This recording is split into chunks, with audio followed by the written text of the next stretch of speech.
hello' everyone আমি সিদিনাখনে গৈছিলোঁ জুবিনদাৰ লাষ্টখন মুভি চাবলৈ ৰৈ ৰৈ বিনালে চবেই জানে তেওঁ আমাৰ মাজত বৰ্তমান নাই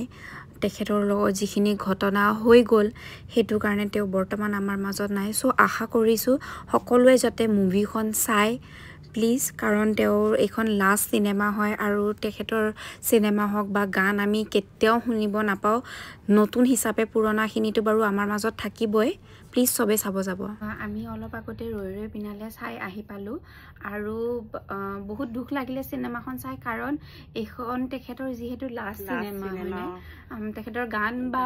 যিখিনি আগতে তেওঁ বনাই গৈছে সেইখিনিতো আমাৰ মাজত সদায় থাকিব কিন্তু নতুন হিচাপে আমি কেতিয়াও দেখা নাপাওঁ মানে এইখনে লাষ্ট হয় সেইটো কাৰণে বেয়া লাগিছে বহুত ভাল লাগিছে সিনেমাখনত আপোনালোকো যেন সিনেমাখন সবে চাব যায় আৰু লাষ্টত আমি আৰু এবাৰ চাব যাম মানে বহুত ভাল লাগিছে সিনেমাখন চাই আৰু দুখীয়ে যাতে শাস্তি পায় সেইখিনি আমি বিচাৰো কাৰণ তেওঁ যিহেতুকে ইমান এজন ভাল মানুহ হওক আমাৰ মাজৰ পৰা কাঢ়ি লৈ গ'ল ন সেই দুখীখিনিয়ে যাতে শাস্তি পায় কঠোৰ শাস্তি পায় সেইটোৱে বিচাৰিছো আমি